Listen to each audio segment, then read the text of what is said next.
अगले नियम की बात कर रहा हूं मैं। नियम नंबर हमारा आ गया कौन सा? 6। बहुत आराम से समझना इसको, बहुत अच्छा नियम आएगा अब।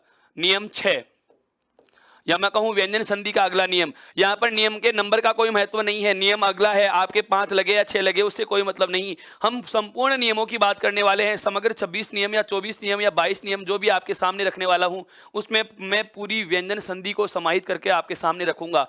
बहुत आराम आराम से धैर्य के साथ एक एक नियम को समझना है। क्या? अगला नियम ध्यान देना, नियम में क्या कह रहा है कि यदि स्वर रहित मैवर्ण के बाद, बिल्कुल बिल्कुल ये वही नियम है जिसकी चर्चा हमने संधि की आरंभ की कक्षा में की थी। जब मैंने आपको संधि शब्द लिखना सिखाया था, जब हम आपसे वार्ता कर रहे थे क्या कि संधि शब्द इन दोनों ही स्थितियों में शुद्ध क्यों होता है। यदि न लगा के लिखे तो भी संधि शब्द शुद्ध माना जाता है, और अनुस्वार लगा के लिखते हैं तो भी संधि शब्द शुद्ध माना जाता है। ये दोनों ही स्थितियों में इस संधि शब्द को शुद्ध क्यों माना गया, इस चीज को समझने के लिए मित्रों इस नियम का मैं जिक्र जिसका करने वाला हूं, यह मैं चर्चा में ले चुका था। आज इसके बहुत सारे उदाहरणों के साथ, बहुत अच्छे से विस्तार के साथ इस नियम को हम आज बहुत अच्छे से समझेंगे दोस्तों। तो देखिए नियम क्या है हमारा, नियम क्या है हमारा? नियम है दोस्तों क्या कि यदि स्वर रहित मैवर्ण के बाद कैसे मैं तक कोई भी वर्ण हो, कैसे मैं तक कोई भी वर्ण, अब कैसे मैं तक कोई भी वर्ण है तो इन सभी वर्णों को आप नाम दे सकते हो वर्गीय वर्ण। क्या नाम दे सकते हैं दोस्तों? वर्गीय वर्ण नाम दे सकते हैं। क्या नाम दे सकते हैं दोस्तों? वर्गीय वर्ण दे सकते हैं। आप इन्हें चाहें तो कह सकते हैं स्पर्शी। क्या कह सकते हैं? स्पर्शी वर्ण कह सकते हैं। मेरा कहने का आशय यह हुआ कि इन 25 वर्णों की बात कर रहा हूं। कैसे मैं तक कितने वर्ण हो गए दोस्तों? 25 वर्ण हो गए हैं। कैसे मैं तक कितने वर्ण हो गए हैं दोस्तों? 25। कौन कौन से हो गए हैं एक बार मैं आपको बता देता हूं। देखो कैसे मैं तक की बात करूं तो 5 वर्गों की मैं बात करने वाला हूं। कै, चे, टे, ते और पे। कै, चे, टे, ते और पे, ये वर्ग कितने हो गए दोस्तों? 5। कितने वर्ग हो गए हमारे सामने? 5। और हमें पता है प्रत्येक वर्ग में कितने ते वर्ण होते हैं? 5 वर्ण होते हैं। कितने ते वर्ण होते हैं? 5 वर्ण होते हैं। अर्थात कै वर्ग में भी 5 वर्ण, चे वर्ग में भी 5 वर्ण, टे वर्ग में भी 5 वर्ण और ते वर्ग में भी 5 वर्ण तथा पे वर्ग में भी 5 वर्ण हैं। ये इन 25 वर्णों की मैं बात करने वाला हूं। इन 25 वर्णों की मैं बात करने वाला हूं और इन 25 वर्णों की बात यहां पर कर रहे हैं क्या कि यदि प्रथम पद का अंतिम वर्ण, यदि प्रथम पद का अंतिम वर्ण क्या है? स्वर रहित मैं है। यदि प्रथम पद का अंतिम वर्ण क्या है? स्वर रहित मैं है, यानी कि हलंत लगा हुआ मैं हो। और उसके बाद कैसे मैं तक कोई भी वर्ण योग करता है। इन 25 में से किसी भी वर्ण का योग हो, इन 25 में से किसी भी वर्ण का योग हो तो आप इस हलंत मैं के स्थान पर दो प्रकार के बदलाव कर सकते हो। आप इस हलंत मैं के स्थान पर दो प्रकार के बदलाव कर सकते हो। वे दोनों बदलाव क्या क्या हैं दोस्तों, मैं उनकी बात कर रहा हूं, ध्यान दें। आप चाहें तो इस हलंत मैं के स्थान पर अनुस्वार का प्रयोग कर सकते हैं। आप चाहें तो हलंत मैं के स्थान पर किसका प्रयोग कर सकते हैं? अनुस्वार का प्रयोग कर सकते हैं। और यदि आप चाहें तो हलंत मैं के स्थान पर सामने जो भी वर्ण होता है उसके वर्ग का 5वां लिख सकते हो। ध्यान देना, मैं बहुत अलग चीज बताने वाला हूं।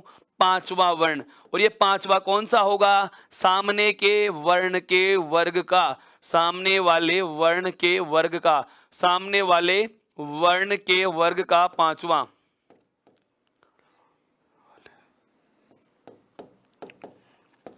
यह 5वां वर्ण कौन सा होता है? सामने वाले वर्ण के वर्ग का 5वां होता है। मैं एक बार आपको इस चीज से पुनः जोड़ रहा हूं, ध्यान से समझना, बहुत बहुत आराम से समझो मित्रों इसको। बहुत अलग चीज है ये, बहुत गजब का कंसेप्ट है, बहुत गजब का कंसेप्ट है। यहां से हमें बहुत उदाहरण मिलते हैं। शब्द शुद्धि में भी यहां से प्रश्न पूछा जाता है।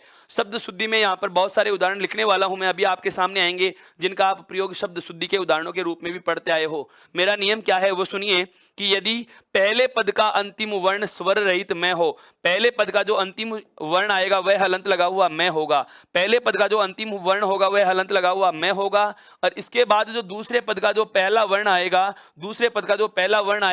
वह कैसे लेकर के मैं तक, अर्थात इन 25 वर्णों में से कोई एक होगा। ठीक है।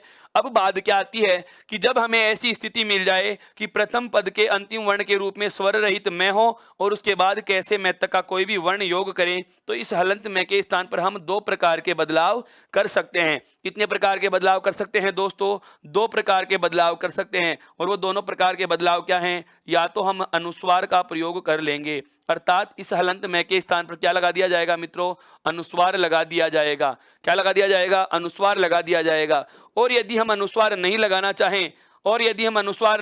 चाहें तो यहाँ पर जो सामने वाला वर्ण है, ये जो सामने वाला वर्ण है, इस सामने वाले वर्ण के वर्ग का पांचवा वर्ण, सामने जो 25 वर्ण होते हैं उन 25 में से जो भी कोई वर्ण होगा वह किसी न किसी वर्ग का होगा। और यहाँ पर उन 25 वर्णों में से जो जिस वर्ग का है उसी वर्ग का कौन सा वर्ण ले लिया जाएगा?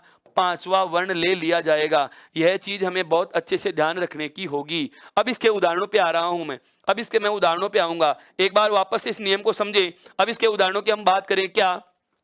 जैसे मान लीजिए शब्द दे दिया, जैसे मान लीजिए, बिल्कुल बिल्कुल बहुत अच्छे से समझना है। जैसे शब्द आ जाता है हमारे सामने अलंकरण,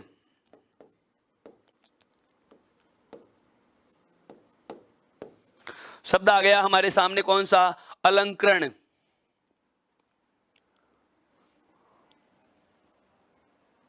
क्या इस शब्द को आपने कभी ऐसे लिखा हुआ देखा?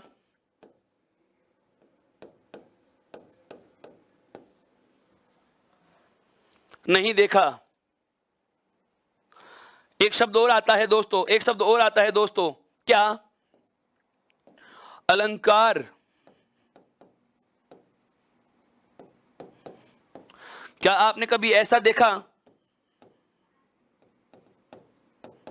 देखा है, बिल्कुल देखा है। यहीं से हमारा नियम आरंभ हो रहा है और यहीं से हम उदाहरण की चर्चा करना आरंभ कर चुके। क्या? पहले नियम पे आते हैं एक बार वापस से। नियम क्या कह रहा है दोस्तों कि यदि वर्ग का प्रथम पद का अंतिम वर्ण क्या है? स्वर रहित में, और आगे 25 में से कोई भी एक वर्ण है, आगे 25 में से कोई भी एक वर्ण है, तो आप इस हलंत में के स्थान पर या तो क्या लिखोगे? अनुस्वार लिखोगे। क्या लिखोगे? अनुस्वार। और या फिर क्या लिखोगे? सामने वाले वर्ण के वर्ग का पांचवा, सामने वाले वर्ण के वर्ग का पांचवा। एक बार मैं इस उदाहरण से आपको बताने की कोशिश कर रहा हूं। देखो, अलंकरण को हम दो प्रकार से क्यों लिख रहे हैं? इसका विच्छेद होता है अलम प्लस करण। इसका संधि विच्छेद क्या होगा दोस्तों? अलम धन करण। आप कहें कि प्रथम पद का अंतिम वर्ण क्या है, तो आप कह देंगे कि सर प्रथम पद का जो अंतिम वर्ण है वह है क्या? मैं। हमने प्रथम पद का अंतिम वर्ण बाहर लिख दिया है, हमने प्रथम पद का अंतिम वर्ण बाहर लिख दिया। उसके बाद में मैं कहूं दूसरे पद का पहला वर्ण क्या है दोस्तों? तो दूसरे पद का पहला वर्ण क्या है? कै। और आगे क्या लिखा हुआ है? रे और न। ध्यान देना, हमारा नियम यहां लागू हो रहा है, हमारा नियम यहां लागू हो रहा है। ये रहा। क्या? स्वर रहित मैं वर्ण के बाद, स्वर रहित मैं वर्ण के बाद कै वर्ण का योग हो रहा है। स्वर रहित मैं वर्ण के बाद, बिल्कुल स्वर रहित मैं वर्ण के बाद किसका योग हो रहा है मित्रों?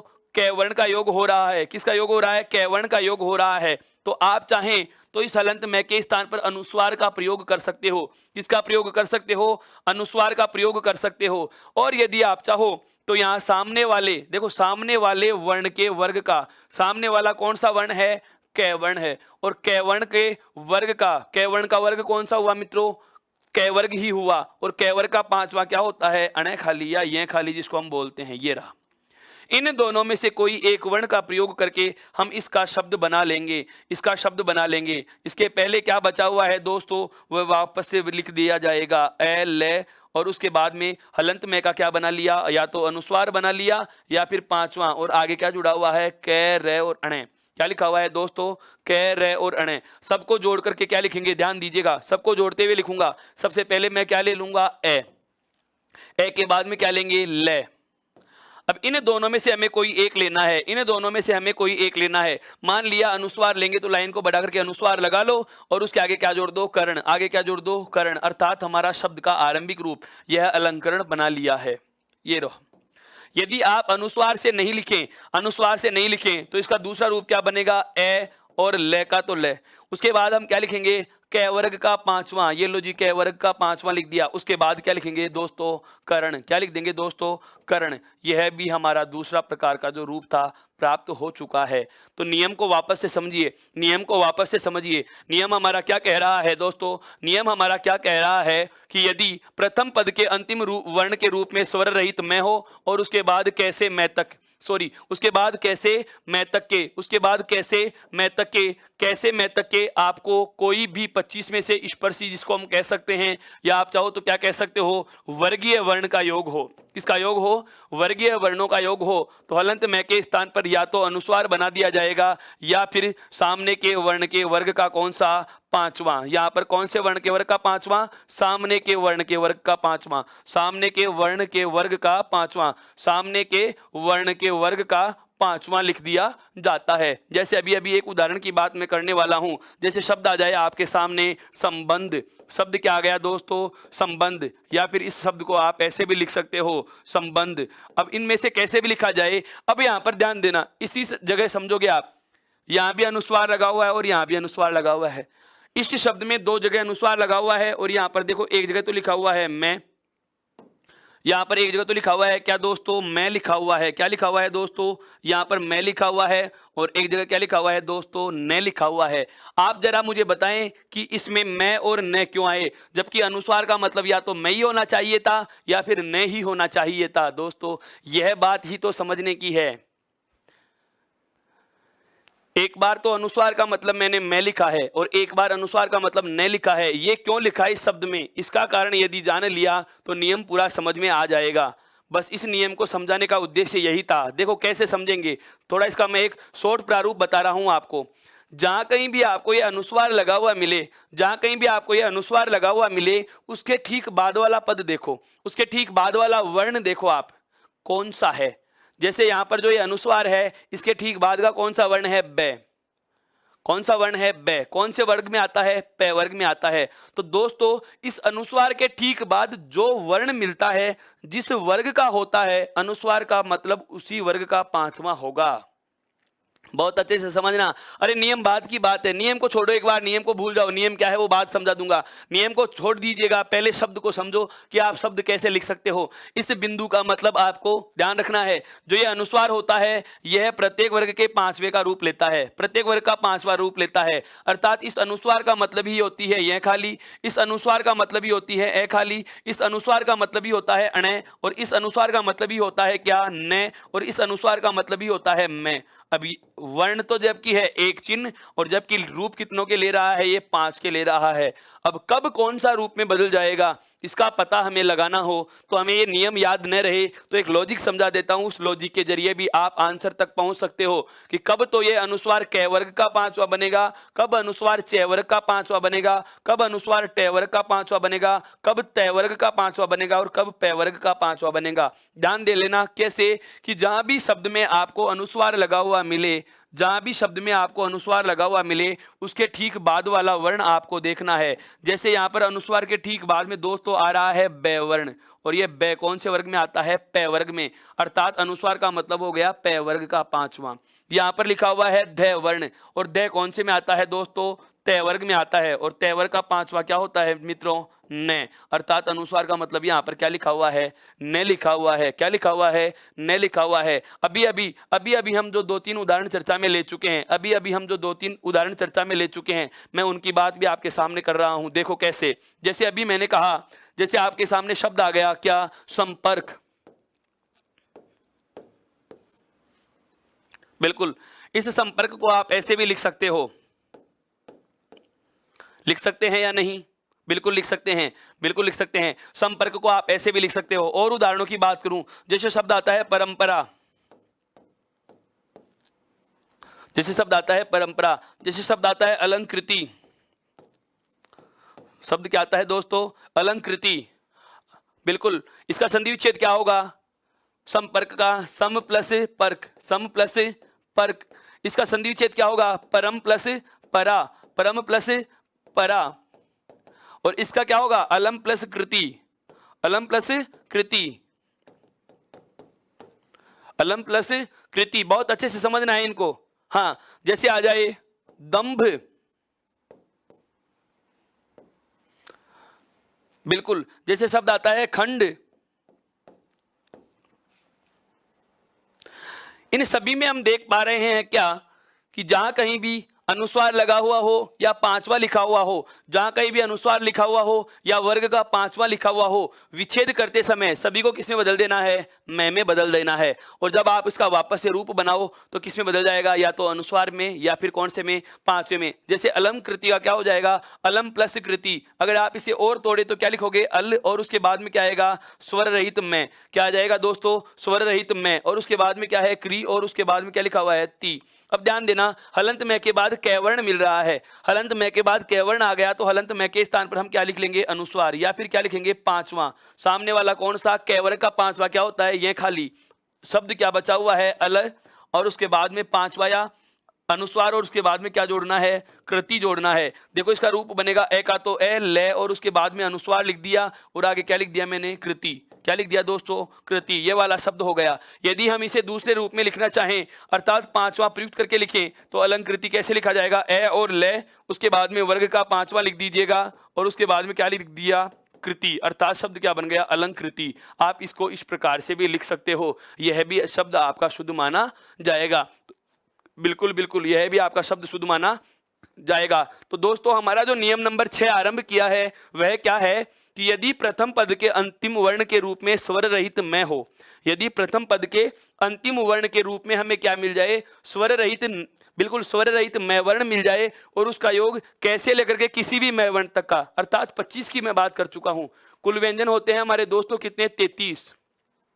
कुल व्यंजनों की संख्या कितनी है, 33। उन 33 में से 25 की मैं बात कर रहा हूं। इन 25 में से कोई भी वर्ण यदि आपको मिल जाता है तो आपको क्या करना है, हलंत में के स्थान पर या तो अनुस्वार लगा देना है। अगर आप अनुस्वार नहीं लगाओ तो सामने वाले वर्ण के वर्ग का पांचवा लिख दिया जाएगा। आप इसका स्क्रीनशॉट ले सकते हैं बहुत अच्छे से,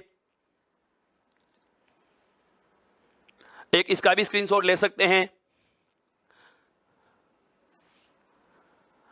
अब हम आगे बढ़ते हैं दोस्तों, अब हम आगे बढ़ते हैं। देखो क्या आप कहोगे कि सर यदि हलंत में के बाद, यदि हलंत में के बाद कैसे लेकर के मैं तक, यदि हलंत में के बाद कैसे मैं तक आए तो हम अनुस्वार या क्या बना लेंगे, पांचवा बना लेंगे। यह बात तो हमारे समझ में आती है, यह बात तो हमारे समझ में आती है। लेकिन मान लिया क्या कि मैं, ये तो 25 ही हुए ना, अभी अपने पास 8 व्यंजन और बचे हुए हैं। क्यों, क्योंकि ये केवल स्पर्शी वर्णों की बात करी है। कौन से की बात की है, स्पर्शी या वर्गीय की बात करी है। अभी अभी मैंने कहा था कुल व्यंजन कितने होते हैं दोस्तों, 33। कुल व्यंजन कितने होते हैं, 33। और 33 में से मैंने केवल कितनों का जिक्र किया है, 25 का जिक्र किया है। 8 बचे हुए हैं, उन 8 को हम नाम देते हैं, एक लाइन तो होती है अंतस्थ की। कौन सा वर्ग होता है दोस्तों, अंतस्थ होता है, जिसमें आते हैं ये, रे, ले और वे, ये 4 वर्ण। एक आता है दोस्तों आपके पास कौन सा, ऊष्म। ऊष्म में कौन से आएंगे, तालव्य सकार, मूर्धन्य सकार, दंते सकार, और एक है वर्ण। एक कौन सा है वर्ण। ये 4 और ये 4, इन 8 वर्णों को कहा जाता है क्या, अंतस्थ और ऊष्म। क्या कहा जाता है, अंतस्थ और ऊष्म। आपको बार बार बता रहा हूं, ये नाम मैं बहुत पहले बता चुका, पूरी वर्णमाला मैंने आपको बहुत विस्तार से पढ़ाई है, आपको वापस से बता रहा हूं। मेरा कोई मित्र जो बाद में जुड़ा है, बिल्कुल एक बार वो पुराने वीडियो पूरे देखे, एक बार वो पुराने वीडियो देखे। और रही बात नोट्स की, तो नोट्स के लिए वो ई उत्कर्ष ऐप को इंस्टॉल करें और टेलीग्राम ऐप को ज्वाइन करें। वहाँ ये सारा मैटर आपको पीडीएफ के रूप में भी मिल जाएगा, बिल्कुल बोर्ड के स्क्रीनशॉट भी आपको मिल जाएंगे। हाँ, आप ई उत्कर्ष ऐप से इसके प्रश्न भी प्राप्त कर पाएंगे ई बुक के रूप में। ई बुक का मतलब होता है जिसमें आप अपने नोट्स ऐड कर सकते हो, क्वेश्चन आंसर बना सकते हो, उसमें कुछ डाटा ऐड कर सकते हो, जोड़ सकते हो, अपने आप का परीक्षण कर सकते हो। उसी फॉर्मेट में आपको ये सारे डाटा उपलब्ध होंगे। और अभी तक आपने चैनल को सब्सक्राइब नहीं किया तो वह भी कीजिए, बेल आइकन को भी प्रेस कीजिए ताकि नए नोटिफिकेशन भी आपको प्राप्त होते रहे। मित्रों, तो हम बात कर रहे हैं क्या कि यदि अंतस्थ और ऊष्म वर्णों का योग इस स्वर रहित में से हो तो क्या होगा। वापस से बोल रहा हूं मैं, मेरी बात को समझना। मैंने क्या कहा कि अभी हमने एक नियम पढ़ा है, नियम नंबर 6 में अभी हमने एक बात पढ़ ली। क्या पढ़ ली नियम नंबर 6 में, कि यदि स्वर रहित मैं वर्ण के बाद 25 वर्णों में से किसी का भी योग होता है, 25 कौन से, कैसे मैं तक, कैसे लेकर के मैं तक कोई भी वर्ण का योग होता है तो हलंत में का आप अनुस्वार बना सकते हो या सामने वाले वर्ण के वर्ग का कौन सा लिख दोगे, पांचवा। लेकिन अब मैं कह रहा हूं क्या पूरे व्यंजन हो गए, क्या नहीं हुए, केवल कितने हुए, 25, बचे कितने, 8। ये 8 आपके सामने पड़े हैं। इन 8 को आप क्या क्या नाम दोगे? अंतस्थ और ऊष्म, अंतस्थ और ऊष्म व्यंजन कहेंगे। अर्थात इन 8 को मैं नाम दूंगा अंतस्थ और ऊष्म, तो मैं कहूं कि यदि प्रथम पद का वही अंतिम वर्ण क्या है? स्वर रहित में है। क्या है भाई दोस्तों? स्वर रहित में है। और उसके बाद इन 8 में से किसी भी वर्ण का योग होता है, इन 8 में से जो 8 अंतस्थ और ऊष्म हैं, इनमें से किसी भी वर्ण का योग होता है, तो आप क्या बदलाव करोगे? तो आप क्या बदलाव करोगे दोस्तों? बिल्कुल बिल्कुल, बहुत ही आसान है। यहां पर भी इस हलंत में के स्थान पर क्या लिखा जाएगा? अनुस्वार लिख दिया जाएगा। क्या लिख दिया जाएगा दोस्तों? अनुस्वार बदला जाएगा। यहां 5वां नहीं बनता है, यहां 5वां नहीं बनता। क्यों नहीं बनता दोस्तों? क्योंकि इन दोनों वर्गों में 5वां वर्ण होता ही नहीं है। अंतस्थ वर्ग में कोई अणखाली नहीं आती, ऊष्म वर्ग में भी कोई अणखाली नहीं आती। अब इन लाइनों में 5वां होता ही नहीं है, तो 5वां लिखेंगे भी नहीं। तो हमारे पास केवल एक ही विकल्प बचता है, क्या? कि आप स्वर रहित में वर्ण के स्थान पर, आप स्वर रहित में वर्ण के स्थान पर केवल और केवल क्या लिखेंगे दोस्तों? अनुस्वार लिख देंगे। क्या लिख देंगे दोस्तों? अनुस्वार लिख देंगे। तो हमारा एक बार नियम जो है, इस नियम को अब आराम से, बिल्कुल आराम से नए सिरे से समझो। नियम नंबर ये 7 हो जाएगा। ये नियम नंबर कौन सा हो जाएगा दोस्तों? 7 हो जाएगा। क्या है कि यदि स्वर रहित में वर्ण के बाद, यदि स्वर रहित में वर्ण के बाद, यदि स्वर रहित में वर्ण के बाद अंतस्थ या ऊष्म का योग हो। अब अंतस्थ क्या होता है, ऊष्म क्या होता है, ये मैंने आपको बता दिया है। अंतस्थ या ऊष्म का योग हो, अंतस्थ या ऊष्म का योग हो, तो इस स्वर रहित में वर्ण के स्थान पर क्या बनेगा दोस्तों? अनुस्वार आदेश हो जाता है। क्या आदेश हो जाता है? अनुस्वार आदेश हो जाता है। मैं वापस से बोल रहा हूं, नियम को ध्यान से सुनना, कि यदि स्वर रहित में वर्ण के बाद, यदि स्वर रहित में वर्ण के बाद अंतस्थ या ऊष्म, अंतस्थ कौन से हैं और ऊष्म कौन से हैं, बिल्कुल लिख देता हूं। ये लो, वापस से लिख दिया, ये रे ले और वे, ये रे ले और वे, और तीनों के तीनों से, और आपका कौन सा है वर्ण, तीनों के तीनों से, जिसको कहा जाता है क्रमशः तालव्य, मूर्धन्य, और ये है आपका दंत्य, और ये आपका कौन सा आ गया? है वर्ण। इन 8 वर्णों की मैं बात कर रहा हूं। प्रारंभ के चारों को अंतस्थ कहा जाता है, अंतिम चारों को ऊष्म कहा जाता है। नियम क्या है मेरा? कि यदि स्वर रहित में वर्ण के बाद अंतस्थ या ऊष्म वर्ण का योग हो, तो स्वर रहित में वर्ण के स्थान पर अनुस्वार आदेश हो जाएगा। यहां 5वां नहीं बनाना है। 5वां क्यों नहीं बनाना दोस्तों? क्योंकि इनमें कोई 5वां वर्ण होता ही नहीं है। तो हमारे पास केवल एक ही विकल्प बचा हुआ है, क्या? यहाँ केवल और केवल अनुस्वार आदेश होगा। अब आती है उदाहरण की बात। जैसे मैं शब्द लिख रहा हूं, शब्द है मेरे पास संरचना, शब्द है मेरे पास दोस्तों क्या? संरचना। शब्द क्या है मेरे पास? संरचना। इसका संधि विच्छेद क्या होगा? अब मुझे पता है कि यह अनुस्वार किसका बनता है? स्वर रहित में का। तो विच्छेद करते समय वापस से किसको बदल दूंगा? अनुस्वार को किस में बदल दूंगा? स्वर रहित में। तो मैं क्या लिखूंगा? समयोग रचना, सम प्लस रचना। अब आगे लिखें, हम बात करें क्या? प्रथम पद का अंतिम वर्ण क्या है? तो प्रथम पद का देखो अंतिम वर्ण क्या है? से योग हलंत में। दूसरे पद का हलंत प्रथम वर्ण क्या है? रे, और उसके बाद में क्या लिखा हुआ है? चे, और चे के लास्ट में क्या लिखा हुआ है? ना। हमारा नियम जो था मित्रों, वह क्या कह रहा था? कि यदि स्वर रहित में वर्ण के बाद अंतस्थ या ऊष्म का योग हो, ध्यान दो, स्वर रहित में वर्ण के बाद रे वर्ण मिल रहा है हमें, तो अंतस्थ या ऊष्म में से कोई एक वर्ण आ चुका है, अंतस्थ या ऊष्म में से कोई एक वर्ण आ चुका है, अंतस्थ या ऊष्म में से कोई एक वर्ण हमें मिल चुका है, तो हलंत में के स्थान पर क्या बना लेंगे दोस्तों? अनुस्वार बना देंगे। क्या बना देंगे? अनुस्वार बना देंगे। शेष लाइन वैसे की वैसे लिख दी जाएगी। से अनुस्वार, उसके बाद में क्या है? रचना। क्या है? से और हलंत में का बना लिया अनुस्वार, और शेष लिखा हुआ शब्द हमें हूबहू लिख दिया। अब आगे क्या आता है देखो, से फिर लगा दिया अनुस्वार, और रचना का रचना, अर्थात संरचना से वापस क्या बना लिया? संरचना बना लिया। क्या बना लिया दोस्तों? संरचना बना लिया। इस प्रकार से हमारा यह नियम स्पष्ट होता है, क्या? कि यदि स्वर रहित में के बाद अंतस्थ या ऊष्म वर्णों का योग हो, तो हलंत में के स्थान पर अनुस्वार आदेश हो जाता है। दोस्तों और उदाहरणों की बात कर रहा हूं, देखिए जैसे इस नियम के और उदाहरण लें। शब्द आ जाए जैसे संयम, विच्छेद क्या होगा? समयोग यम। क्या होगा? समयोग यम। विच्छेद क्या हो जाएगा दोस्तों? समयोग यम। बिल्कुल, शब्द आता है संयोग, शब्द क्या आ जाए जैसे संयोग, विच्छेद क्या हो जाएगा? समधन योग। शब्द आता है बिल्कुल बिल्कुल, संलाप। शब्द आता है संविधान। शब्द क्या आता है दोस्तों? संविधान। शब्द आ जाए आपके सामने संशय। समयोग सय। संविधान का क्या होगा? सम प्लस विधान। क्या होगा दोस्तों? समधन विधान होगा। संविधान का संधि विच्छेद क्या होगा? समधन विधान होगा। जैसे और शब्द लिखूं मैं, सम प्लस रक्षण बराबर संरक्षण। बिल्कुल। और शब्दों की बात करें, जैसे शब्द आ जाए आपके लिए संरक्षक। समधन रक्षक बराबर क्या होता है दोस्तों? संरक्षक होता है। क्या होता है? संरक्षक होता है। बहुत अच्छे अच्छे शब्द हैं आपके सामने। एक बहुत अलग शब्द लिख रहा हूं, ध्यान से समझना इसको। स्वयंवर। स्वयंवर, इसका संधि विच्छेद होता है दोस्तों। इसका संधि विच्छेद इसी के बराबर में लिख देता हूं, ध्यान दे लेना जरा स्पष्ट से। इसका संधि विच्छेद होता है क्या? स्वयं, स्वयं धन वर। स्वयंवर का संधि विच्छेद क्या होगा दोस्तों? स्वयं प्लस वर। यह है शब्द, ध्यान रखना जरा।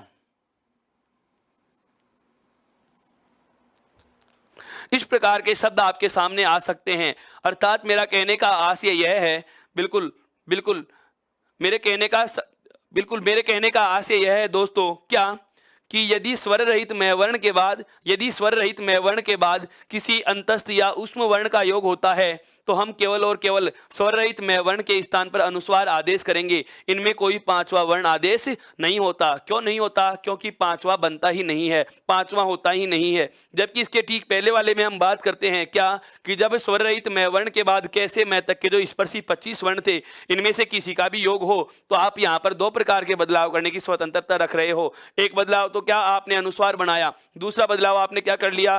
पांचवा बना सकते हैं। लेकिन यदि अंतस्थ और ऊष्म की बात की जाए तो इनमें कोई पांचवा होता नहीं, इसलिए केवल और केवल क्या बनाएंगे दोस्तों? अनुस्वार बनाएंगे। यह वाली बात आती है। बहुत अच्छे से क्लियर हुआ? इसका एक बार स्क्रीनशॉट ले लीजिए ताकि हम आगे बढ़ सकें। आगे देखो दोस्तों, आगे देखो, मैं कुछ एक शब्दों की चर्चा आपसे और करना चाहता हूं। बिल्कुल, मैंने आपको कहा भी था क्या कि स्वर संधि के अपवाद जब हम पढ़े थे उस समय मैंने आपको एक बात कही थी कि व्यंजन और विसर्ग संधि के कोई प्रकार नहीं होते, इसलिए उनके नियमों के साथ ही उनके अपवाद पढ़ाए जाएंगे आपको। बिल्कुल। तो अब मैं कुछ एक अपवाद के शब्द लिख रहा हूं आपके सामने, समझना उनको। वो अपवाद क्यों है, पहले वजह समझेंगे, उसके बाद में हमारे समझ में आएगा कि इनको मैं अपवाद क्यों कह रहा हूं। देखिए, एक शब्द आता है मित्रों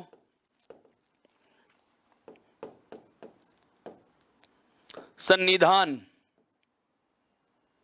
संविधान नहीं बोल रहा हूं दोस्तों, मैं बोल रहा हूं सन्निधान। एक शब्द आता है सम्मिश्रण। शब्द क्या है मेरा? सम्मिश्रण। एक दोस्तों एक और शब्द आता है, बहुत अच्छा ध्यान से समझना, संन्यास। यह शब्द सबसे पहले तो आपको याद रखना है क्या शब्द शुद्धि में दिया जाता है। संन्यास शब्द आपको शब्द शुद्धि में मिलता है और गलती क्या करते हैं, यह संन्यास जो देता है वह देता है या तो ऐसा लिखकर, अर्थात एक ही नहीं लिख देगा, या फिर क्या करता है वह इस प्रकार से भी लिख सकता है। दोनों ही स्थितियों में ध्यान रखना, यह आपका संन्यास जो शब्द है वह अशुद्ध होगा। यह दोनों ही स्थितियों में ध्यान रखना, आपका यह संन्यास शब्द जो है वो क्या होगा? अशुद्ध होगा। बहुत अच्छे से ध्यान रखना। संन्यास शब्द आ जाता है आपके सामने, या शब्द आता है, जैसे एक और शब्द लिख रहा हूं मैं आपके लिए, सन्निकट।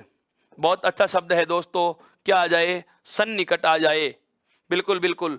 एक और आता है जैसे सम्मान। ये पांचों जो शब्द हैं ये आपके नियम नंबर 6 के अपवाद कहे जा सकते हैं। नियम नंबर 6 के अपवाद कहे जा सकते हैं। और वो अपवाद क्यों है मित्रों, ये चीज भी अब सुनो, ये चीज बहुत बारीकी से समझना। जो ये सन्निधान शब्द है इसका संधि विच्छेद होता है दोस्तों, सन्निधान शब्द का संधि विच्छेद होता है समधन निदान। समधन निदान। इस सम्मिश्रण शब्द का जो संधि विच्छेद होता है दोस्तों वो होता है समधन मिश्रण। संन्यास जो शब्द है इसका संधि विच्छेद होता है समधन न्यास। सन्निकट का संधि विच्छेद होता है समधन निकट। क्या होता है दोस्तों? समधन निकट। और सम्मान का संधि विच्छेद होता है समधन मान।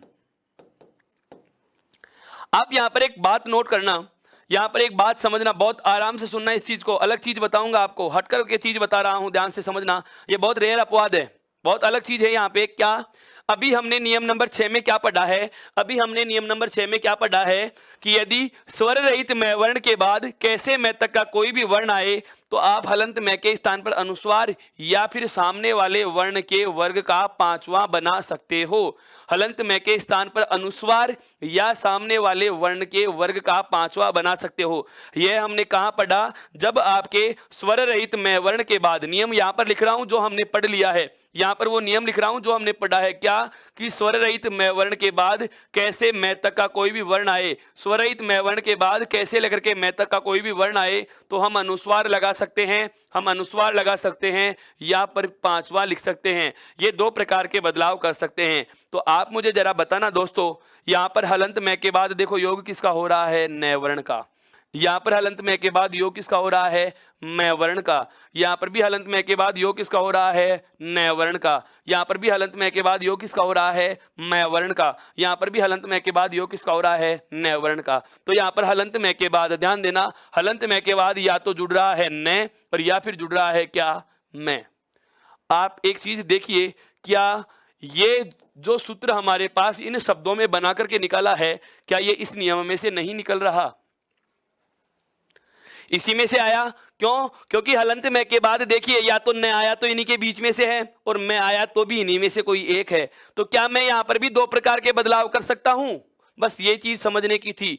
हमने क्या पढ़ा है कि यदि कैसे मैं तक का कोई भी वर्ण, यदि कैसे मैं तक का कोई भी वर्ण, यदि कैसे मैं तक का कोई भी वर्ण आपको मिलता है, इसको लिख रहा हूं, देखो इस शब्द को पूरा समझना। हलंत मैं है, उसके बाद में क्या लिखा हुआ है, नी, और उसके बाद में लिखा हुआ है कै और टे। समझना, हलंत मैं के बाद कैसे मैं तक का कोई भी वर्ण यदि आए तो क्या आप हलंत मैं के स्थान पर अनुस्वार या फिर सामने वाले वर्ण के वर्ग का पांचवा लिखोगे। सामने वाला वर्ण कौन सा है, न।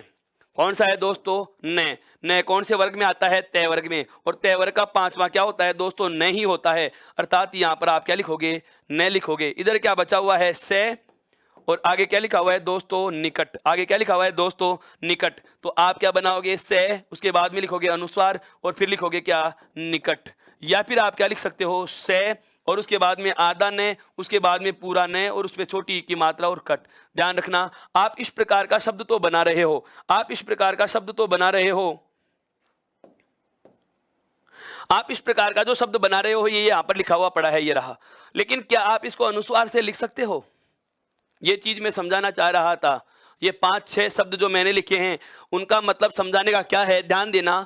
ये पांचों शब्द सन्निधान, सम्मिश्रण, संन्यास, सन्निकट और सम्मान, क्या मैं इनका दूसरा विकल्प ऐसे लिख सकता हूं। ये पांचों शब्द मैं यहां लिख रहा हूं, ध्यान से समझना। क्या सन्निधान को ऐसे लिखा जा सकता है, क्योंकि नियम तो यही कह रहा है कि या तो अनुस्वार लगा के लिख दो या पांचवे से लिख दो। यहां पर पांचवे से लिखा हुआ है तो क्या मैं अनुस्वार से लिख सकता हूं। दूसरा शब्द मेरा क्या है, सम्मिश्रण, तो क्या सम्मिश्रण को ऐसे लिखा जा सकता है दोस्तों। तीसरा शब्द क्या है, संन्यास। एनसीईआरटी तक की गलतियां मैं आपके सामने रखने वाला हूं, ध्यान दे लेना। हाँ बिल्कुल, ये अनुस्वार लगा के लिख सकता हूं। ये फिर आगे क्या आ गया, सन्निकट, तो यहां पर भी पांचवा है तो पांचवे को अनुस्वार में बदल के लिख सकता हूं। और एक और है क्या, सम्मान। क्या कभी आपने सम्मान शब्द ऐसा लिखा हुआ देखा दोस्तों, नहीं। ये पांचों शब्दों के अनुस्वार के जो रूप हैं ये पांचों के पांचों ही हम प्रयोग में नहीं लेंगे, ये पांचों के पांचों ही प्रयोग में नहीं लेंगे। अगर संधि वास्तव में पढ़ने वाला विद्यार्थी कोई साहित्य का होगा तो इस बात को बहुत अच्छे से नोट कर लेना दोस्तों।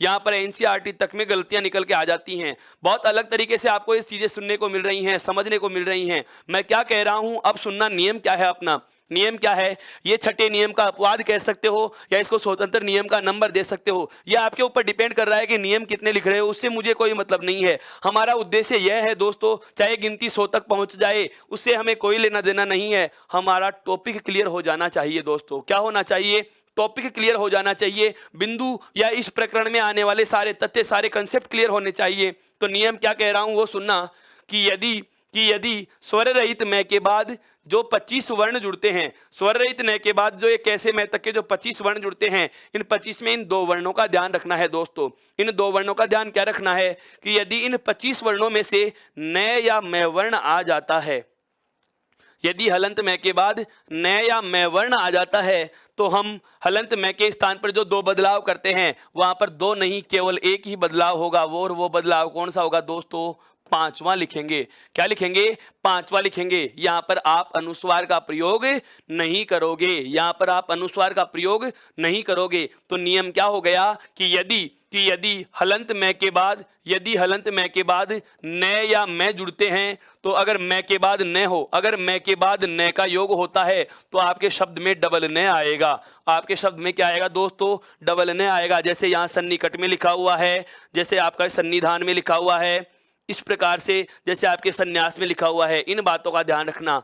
और यदि हलंत मैं के बाद, और यदि हलंत मैं के बाद पुनः मैं वर्ण का योग हो तो आपको डबल मैं लिख देने होंगे, आपको द्वित्व वर्ण मैं लिख देना होगा। जैसे सम्मिश्रण में लिखा हुआ है, जैसा कि सम्मान में लिखा हुआ है। ये पांचों ही रूप दोस्तों आपको प्रयोग में नहीं लेने, ये पांचों ही रूप आपको प्रयोग में नहीं लेने हैं, ये पांचों ही रूप आपको प्रयोग में नहीं लेने हैं। ये चीज आपको बहुत अच्छे से समझ में आ चुकी होगी। मेरा अनुमान है आपका ये कंसेप्ट बहुत अच्छे से क्लियर हो गया होगा। क्या क्लियर हो गया होगा? क्या क्लियर हो गया होगा कि यदि हलंत मैं के बाद न या मैं वर्ण का योग हो, यदि हलंत मैं के बाद न या मैं वर्ण का योग हो तो हम केवल, यदि हलंत मैं के बाद न या मैं वर्ण का योग हो तो हम केवल और केवल क्या करते हैं? पांचवा वर्ण ही आदेश करेंगे। यहां पर अनुस्वार का प्रयोग नहीं होता है, यहां पर द्वित्व बना देते हैं। द्वित्व क्या चीज होती है दोस्तों? ये भी सुन लो। द्वित्व क्या चीज होती है दोस्तों? ये सुनिए, मैं आपके सामने एक नया चीज लिख रहा हूं। द्वित्व वर्ण किसे कहेंगे? द्वित्व वर्ण किसे कहेंगे? एक होता है संयुक्त अक्षर, एक होता है क्या? संयुक्त अक्षर, और एक क्या होता है? द्वित्व। ध्यान दो, पहले वाला वर्ण आधा है और उसके जस्ट बाद में क्या लिखा हुआ है? पूरा। अर्थात जिसको आप कहते हो डेढ़ वर्ण। क्या कहते हैं दोस्तों? डेढ़ वर्ण कहते हैं जिसे हम क्या कहते हैं? डेढ़ वर्ण कहते हैं। जैसे मैंने लिखा मुक्त, अब इसमें आपको क्या आधा दिखाई दे रहा है और तय पूरा दिखाई दे रहा है। अर्थात इसमें पहले वाला तो क्या है? आधा, और अगला पद क्या है? पूरा। पहले वाला वर्ण तो दोस्तों क्या है? इसमें आधा है, और दूसरे वाला वर्ण क्या है? इसमें पूरा है। अर्थात कह तो आधा है और तय पूरा है। ऐसी वाली स्थिति को तो कहा जाता है क्या? संयुक्त अक्षर। क्या कहा जाता है दोस्तों? संयुक्त अक्षर कहा जाता है। लेकिन जब आपको पहले वाला तो आधा मिले और दूसरा पूरा मिले, लेकिन एक अंतर आ जाए, क्या? ये दोनों वर्ण एक ही हों, ये दोनों वर्ण क्या हो? समान हो। जैसे हम लिखते हैं मक्का, अर्थात कै वर्ण के बाद पुनः किसका प्रयोग किया गया है? कै वर्ण का प्रयोग किया गया है। किसका प्रयोग किया गया है? कै वर्ण का प्रयोग किया गया है। जैसे कि आपने सुना होगा वित्त, अर्थात धन के पर्याय में लिखते हैं वित्त। यहां पर आधा तय है और उसके बाद में पूरा तय है। ऐसे वर्ण जहां पर समान वर्णों की आवर्ती होती है, पहले वाला वर्ण स्वर रहित और उसके ठीक बाद वाला वर्ण स्वर सहित, और दोनों वर्ण एक ही हो, दोनों वर्ण समान हो, तो उन्हें कहा जाता है द्वित्व। क्या कहा जाता है दोस्तों? द्वित्व कहा जाता है। जैसे यहां पर दो बार न आ गया तो ये न वर्ण का द्वित्व रूप है। यहां पर दो बार मैं वर्ण आ गया, ये मैं वर्ण का द्वित्व रूप है। क्या है दोस्तों? द्वित्व रूप है। और यदि ये दोनों वर्ण अलग अलग होते, ये दोनों वर्ण अलग अलग होते तो इसे कहा जाता क्या? संयुक्त अक्षर कहा जाता। क्या कहा जाता दोस्तों? संयुक्त अक्षर कहा जाता। मेरे हिसाब से आपकी बात समझ में आ रही होंगी। बिल्कुल, ये वर्णमाला की शब्दावलियां हैं जिनका हमें पता रखना होला। बिल्कुल बिल्कुल, बहुत अच्छे से समझो इसको, केयरफुली सुनिए। क्या? कि यदि दोनों वर्ण समान हो, दोनों वर्ण समान हो जिनमें पहला स्वर रहित होता है और बाद वाला स्वर सहित होता है, तो ऐसे स्वर, बिल्कुल ऐसी ध्वनियों का जो समूह है लिखित रूप में हमें मिलता है, तो वो होता है द्वित्व। क्या होता है दोस्तों? द्वित्व। और यदि पहले वाला आधा अलग वर्ण है और दूसरा जो पूरा है वह अलग वर्ण है, तो ऐसे वाले रूप को कहा जाता है क्या दोस्तों? संयुक्त अक्षर। क्या कहा जाता है दोस्तों? संयुक्त अक्षर। तो ये वाली बात पूरी समझ में आ चुकी। आज हमने जो पूरा पढ़ा, अब तक हम जो पूरा पढ़े थे, मैं एक बार उसकी बात वापस से पूरी दोहरान कर रहा हूं, बहुत आराम से सुनना। आज हम आरंभ कर रहे हैं कौन सी संधि को? व्यंजन संधि को। व्यंजन संधि कहा किसे जाता है दोस्तों? कि स्वर के बाद व्यंजन, कि स्वर के बाद व्यंजन, व्यंजन के बाद स्वर, या व्यंजन के बाद व्यंजन के योग से कोई बदलाव होता है। चाहे बाद में व्यंजन आए, चाहे पहले व्यंजन आए, चाहे दोनों तरफ व्यंजन आए, स्वर व्यंजन हो, व्यंजन स्वर हो, या व्यंजन व्यंजन हो, उसे क्या कहा जाता है दोस्तों? व्यंजन संधि कहा जाता है। उसके बाद हमने चार पारिभाषिक शब्दों का वापस से दोहरान किया था कि वर्ण को बदलकर लिखते हो तो आदेश, अगर नया वर्ण लिखते हो तो आगम, किसी वर्ण को हटाते हो तो लोप, और कोई बदलाव नहीं करते तो वो क्या कहलाता है दोस्तों? प्रकृति भाव कहलाता है। उसके बाद में मैंने आपको बताया कि वर्ग का, प्रत्येक वर्ग का पहला और दूसरा तथा तीनों सकार होते हैं एघोष, तथा प्रत्येक वर्ग का तीसरा, चौथा और पांचवा ये रेलेव है, और सभी स्वर होते हैं क्या? सैघोष। ये जानना हमें जरूरी था। फिर हमने नियम आरंभ किया पहले नियम में हमने क्या पढ़ा? पहले नियम में हमने यह पढ़ा कि यदि वर्ग के प्रथम वर्ण के बाद किसी सैघोष का योग होता है, यदि वर्ग के पहले वर्ण के बाद किसी सैघोष का योग होता है पांचवे के अलावा, तो पहला वर्ण अपने ही वर्ग के तीसरे में बदल जाता है। पहला वर्ण अपने ही वर्ग के कौन से में बदल जाता है दोस्तों? तीसरे में बदल जाता है। उसके बाद में बात आती है कि जो पांचवा आपने छोड़ा है, यदि वह पांचवा ही आ जाता है तो क्या होगा? तो पहला वर्ण अपने ही वर्ग के कौन से बदल जाएगा दोस्तों? इस पांचवे की वजह से पांचवे में बदल जाता है। फिर तीसरे और चौथे नियम की हमने जो बात की है लगातार, तीसरे और चौथे नियम में हमने क्या देखा कि यदि प्रथम वर्ण के बाद है वर्ण का योग हो, प्रथम वर्ण के बाद है वर्ण का योग हो, तो पहला वर्ण तो अपने ही वर्ग के तीसरे में बदलेगा। ये तो पहला नियम था ही, लेकिन है वर्ण के स्थान पर उसी वर्ग का कौन सा वर्ण आदेश हो जाता है दोस्तों? चौथा हो जाता है। उसके बाद एक नियम हमने और पढ़ा क्या कि यदि वर्ग के चौथे वर्ण के बाद तीसरे या चौथे वर्ण का योग हो, तो पहले चतुर्थ के स्थान पर उसी वर्ग का कौन सा वर्ण आदेश होगा दोस्तों? तीसरा वर्ण आदेश हो जाता है।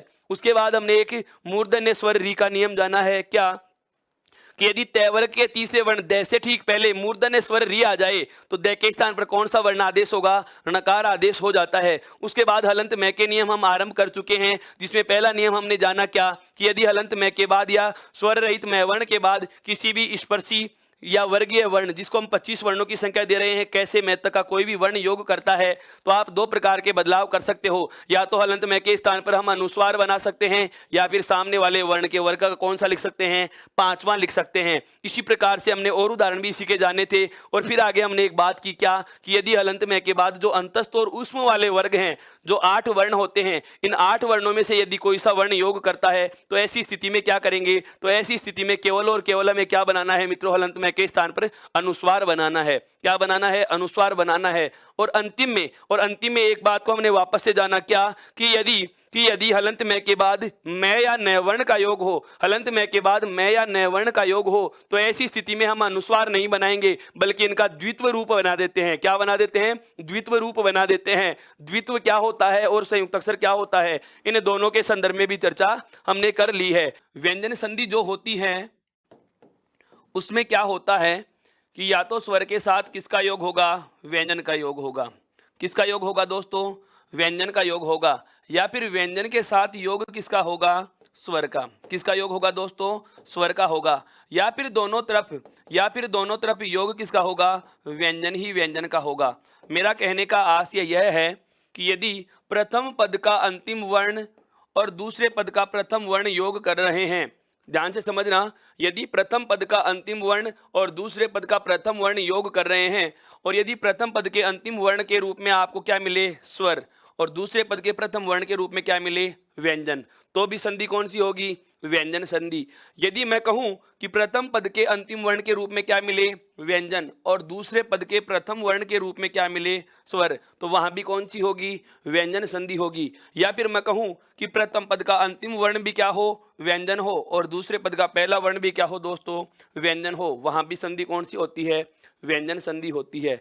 अर्थात इस पूरी बात को एक लाइन में कहें तो हम ये कह सकते हैं कि जब हम किसी शब्द का संधि विच्छेद करते हैं, तो जो योग के चिन्ह के दोनों तरफ के वर्ण होते हैं, जब हम किसी शब्द का संधि विच्छेद करते हैं, तो इस योग के चिन्ह के ठीक दोनों तरफ जो वर्ण होते हैं, वह चाहे स्वर हो और स्वर के साथ व्यंजन आए, चाहे व्यंजन हो और व्यंजन के साथ स्वर आए, और चाहे दोनों तरफ व्यंजन हो, चाहे बाद में व्यंजन आए, चाहे पहले व्यंजन आए, चाहे दोनों तरफ व्यंजन आए, यदि व्यंजन का योग होता है दोस्तों, तो वहां संधि कौन सी होती है? व्यंजन संधि। कौन सी होती है?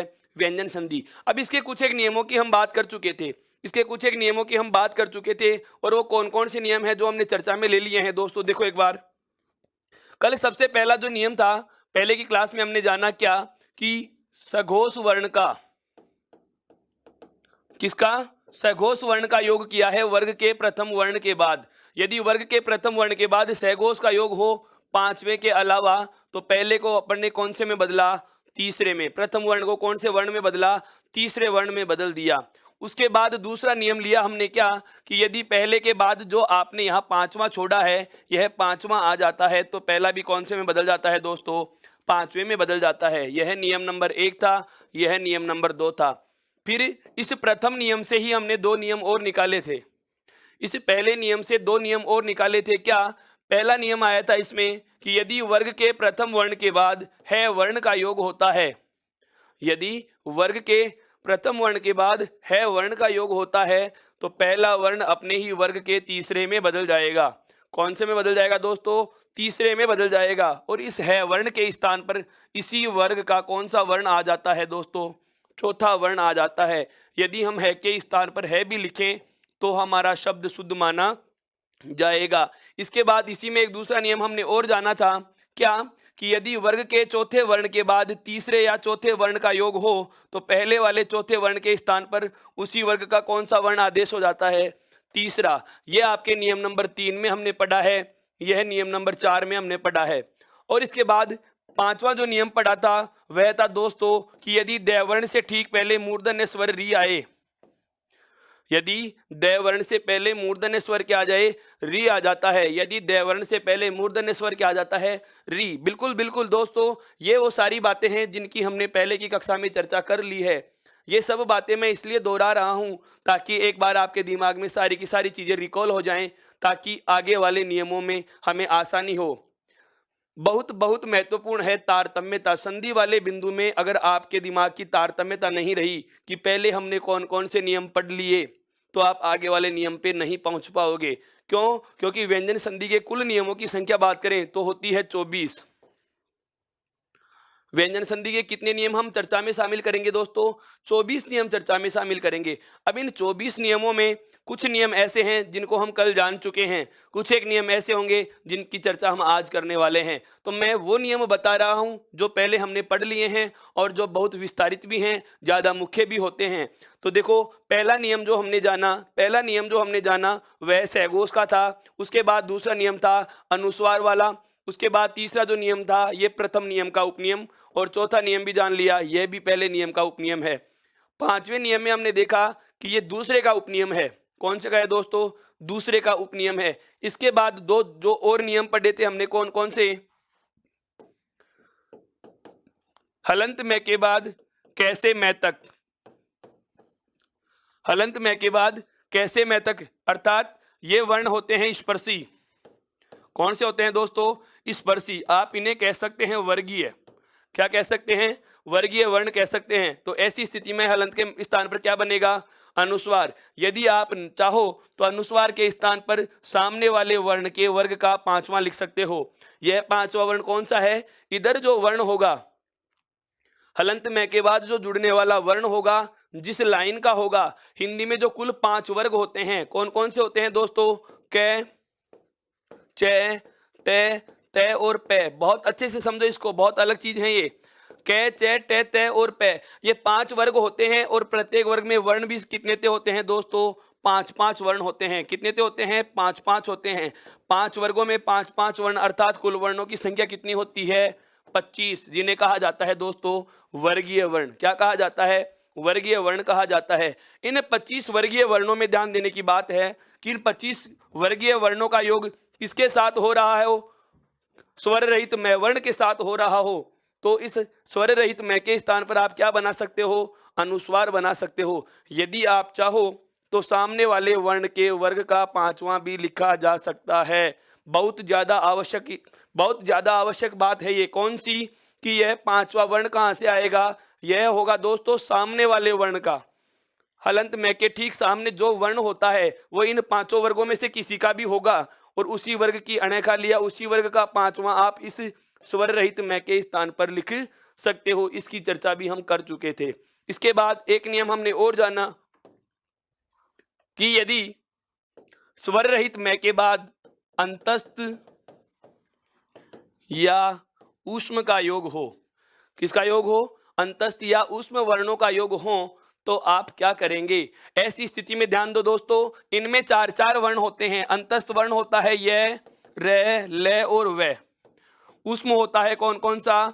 तीनों के तीनों से, जिसमें तालव्य है आपका मूर्धन्य से, दंत्यस्य और एक आपका कौन सा है वर्ण। इन 8 वर्णों की बात कर रहा हूं। ये 2 वर्ग हो गए, ये एक तो है अंतस्थ और दूसरा है कौन सा ऊष्म। एक तो है अंतस्थ वर्ग और एक है कौन सा ऊष्म वर्ग है। स्वर रहित मैं वर्ण के बाद चाहे अंतस्थ वर्ण आए चाहे ऊष्म वर्ण आए, इन दोनों ही स्थितियों में केवल हमें क्या बनाना होगा, यहाँ पर अनुस्वार बनाना होगा। क्या बनाना होगा दोस्तों, अनुस्वार बनाना होगा। ये अनुस्वार ही बनाएंगे, यहाँ पर पांचवा नहीं आता। पांचवा नहीं आता, क्यों नहीं आता जरा बताने का प्रयास करें। बिल्कुल इस नियम की हम चर्चा कर चुके हैं। आप मुझे बताएंगे कि यहाँ पांचवा वर्ण क्यों नहीं आएगा, यहाँ पांचवा वर्ण क्यों नहीं आएगा। क्योंकि इन वर्गों में पांचवा होता ही नहीं है। इन वर्गों में कितने ते वर्ण हैं दोस्तों, 4 वर्ण हैं। इनमें कोई नासिकीय ध्वनि ही नहीं है, तो नासिकीय वर्ण भी आएगा ही नहीं। क्यों, अगर होगा ही नहीं तो लेंगे कहां से। इसलिए हलंत में के बाद यदि अंतस्थ या ऊष्म वर्ण का योग हो तो ऐसी स्थिति में हम हलंत में के स्थान पर केवल अनुस्वार आदेश करते हैं। केवल क्या आदेश करते हैं, अनुस्वार आदेश करते हैं। दोस्तों यहां तक की बात आपके समझ में आ चुकी। अब बात करता हूं मैं आगे, ध्यान दीजिएगा। इसी के बाद इसका एक अपवाद भी हमने जाना था, क्या कि यदि स्वर रहित मैं के बाद नय या मैं वर्ण हो तो ऐसी स्थिति में अनुस्वार का आदेश न करके केवल कौन सा लेंगे, पांचवा लेंगे। केवल कौन सा वर्ण लेंगे, पांचवा वर्ण लेंगे। ऐसी स्थिति में क्यों, क्योंकि जब हलंत में के बाद नय या मैं वर्ण में से कोई भी आता है तो यहां पर हमें केवल द्वित्व बनाना होगा। क्या बनाना होगा, केवल दोस्तों द्वित्व वर्ण बनाना होता है, जिसकी चर्चा भी मैं आपसे साझा कर चुका हूं। ये सारी बातें आपको पूर्व ज्ञान से जोड़ने के लिए मैं बता रहा हूं कि क्या होता है इनका मामला। यहां तक की बात समझ में आ चुकी, बहुत अच्छे से समझ में आ गई। हाँ बिल्कुल दोस्तों, आपका सोचना सही है। इसमें कठिन कुछ नहीं होगा। ये सारी चीजें बहुत आसान हैं। ये पूर्व ज्ञान से जोड़ने का उद्देश्य यही होता है ताकि आपको लगे कि हाँ हम सब कुछ ताजा ताजा पढ़ रहे हैं। अर्थात अब आपके दिमाग में व्यंजन संधि पूरी शुरू से शुरू हो चुकी है। जिन्होंने कल की कक्षा को ज्वाइन नहीं किया, कल वाला वीडियो जिसने अभी तक भी ज्वाइन नहीं किया है, देखा नहीं है, तो उसको भी ये चीज समझ में आ जाएगी कि आज हम क्या पढ़ने वाले हैं। लेकिन एक बात मैं आपको फिर से बता देता हूं दोस्तों, यदि संधि समझनी है तो नियमितता जरूरी होगी। यदि संधि समझनी है तो प्रत्येक वीडियो को, प्रत्येक कक्षा को आपको क्रम से देखना आवश्यक होगा। यदि आप एक कक्षा भी लांग जाते हैं या छोड़ जाते हैं तो समझना आपने बहुत कुछ छोड़ दिया, बिल्कुल बहुत कुछ छोड़ दिया। प्रत्येक कक्षा अपने आप में अपना अलग से महत्व रखती है, बहुत ज्यादा महत्व रखती है। और ये सारी कक्षाएं आपको नियमित देखनी होंगी। नियमित रूप से आप इनको देखते रहिए, लाइक करते रहिए, शेयर करते रहिए, कमेंट करते रहिए। यदि अभी तक आपने चैनल को सब्सक्राइब नहीं किया तो वह भी कीजिए, ताकि आपको नोटिफिकेशन प्राप्त हो सके। और इसकी नोट्स को ई उत्कर्ष ऐप से भी आप प्राप्त कर सकते हैं, टेलीग्राम ऐप से भी आप इसकी पीडीएफ प्राप्त कर सकते हैं। दोस्तों आगे बढ़ते हैं अपने बिंदु की तरफ। तो ये वाले जो नियम थे, इनके बाद जो अगला नियम आता है वो क्या आता है, ध्यान दो। नया नियम बता रहा हूं, शुरू से बता रहा हूं, जीरो से बता रहा हूं, समझिए। एक मैं लिख रहा हूं, शब्द है शम। एक शब्द लिखा है मैंने आपके सामने, कौन सा, सम। और एक शब्द आता है दोस्तों परी। एक शब्द आता है दोस्तों परी। ये दोनों क्या हैं, ये दोनों शब्द क्या हैं दोस्तों। सबसे पहले तो ध्यान रखना, ये सम भी क्या है दोस्तों, उपसर्ग है। ये सम भी क्या है दोस्तों, उपसर्ग है। और जो परी है यह भी क्या है दोस्तों, उपसर्ग है।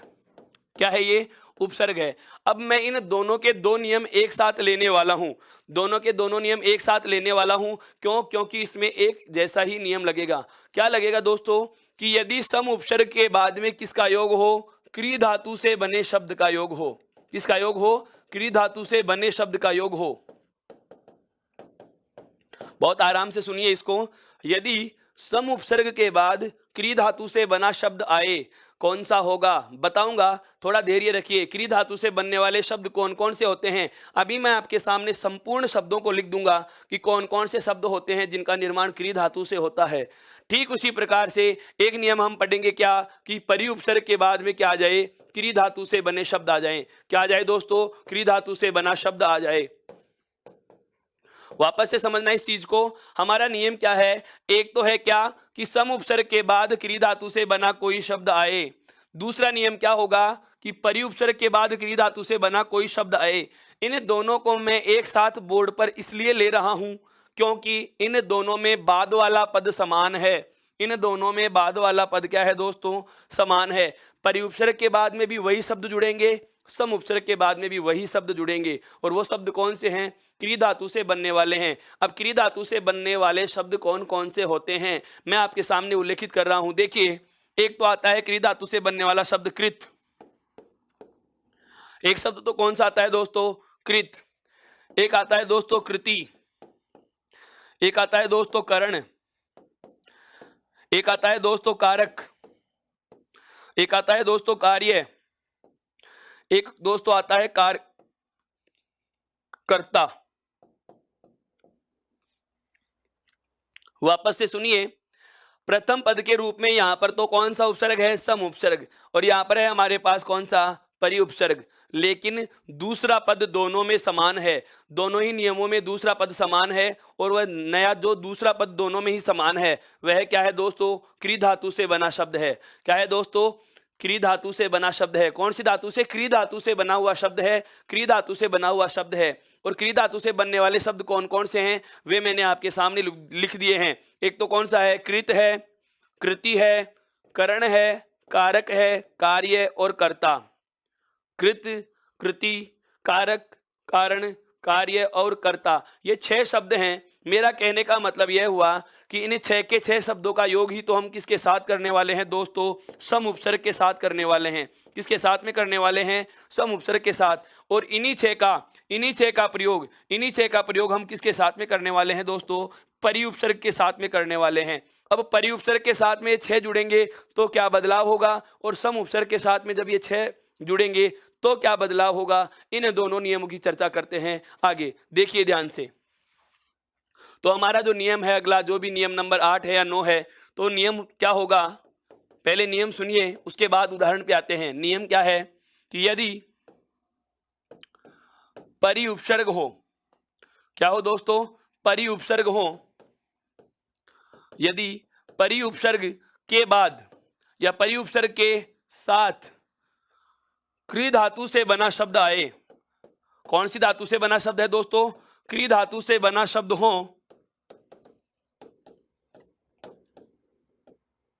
क्रिया धातु से बने शब्दों का योग हो, क्रिया धातु से बने शब्दों का योग हो,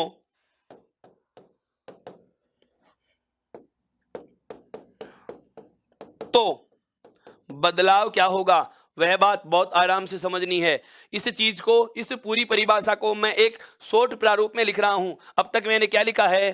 परी उपसर्ग के बाद, परी उपसर्ग के बाद, ध्यान देना, परी उपसर्ग के साथ योग किसका करना है मुझे? क्रिया धातु से बने शब्दों का। किसका योग करना है दोस्तों? क्रिया धातु से बने शब्दों का। नियम क्या कह रहा है? परी उपसर्ग के बाद, परी उपसर्ग के बाद क्रिया धातु से बने शब्दों का योग हो, बने शब्दों का योग हो। अर्थात मैं यहां लिख दूंगा क्या? क्रिया धातु से बना शब्द। क्या होगा दोस्तों? क्रिया धातु से बना शब्द हो। तो ऐसी स्थिति में बदलाव क्या होते हैं? अब आती हूं मैं, बिल्कुल अब मैं उसी बात पर आप सभी को लेके जा रहा हूं। कौन सी बात पर? जो मैंने आपसे आरंभ से चर्चा की थी। क्या? संधि में हम 4 प्रकार की शब्दावली पढ़ते हैं दोस्तों। एक शब्दावली आपके सामने आती है कौन सी? आदेश। और एक शब्दावली आती है दोस्तों कौन सी? आगम। एक शब्दावली कौन सी आती है? आगम। आदेश का मतलब आप बहुत भलीभांति जानते हैं। आदेश का मतलब होता है किसी वर्ण को बदलकर उसके स्थान पर दूसरा वर्ण लिख देना। यदि हम किसी वर्ण को बदलते हैं और उसके स्थान पर दूसरा वर्ण लिख देते हैं, जैसे अभी ठीक पहले वाले नियमों में हमने किया, क्या किया कि यदि मैं के बाद कोई भी वर्गीय या स्पर्शी वर्ण आए तो मैं के स्थान पर अनुस्वार लिखेंगे। अर्थात आपने मैं को बदलकर क्या लिख दिया? मैं को बदलकर क्या लिख दिया दोस्तों? अनुस्वार लिख दिया। तो वर्ण को बदलकर लिखना, वर्ण को बदलकर लिख देना क्या कहलाता है? आदेश कहलाता है। क्या कहलाता है दोस्तों? आदेश कहलाता है। आदेश कहलाता है। अब बात आती है आगम की। आगम किसे कहा जाता है? जब हमारे पास 2 पद हैं, प्रथम पद का अंतिम वर्ण भी है और दूसरे पद का पहला वर्ण भी है। इन दोनों पदों में यदि किसी प्रकार का बदलाव करते हो तो वह तो कहलाएगा आदेश। क्या कहलाएगा दोस्तों? आदेश।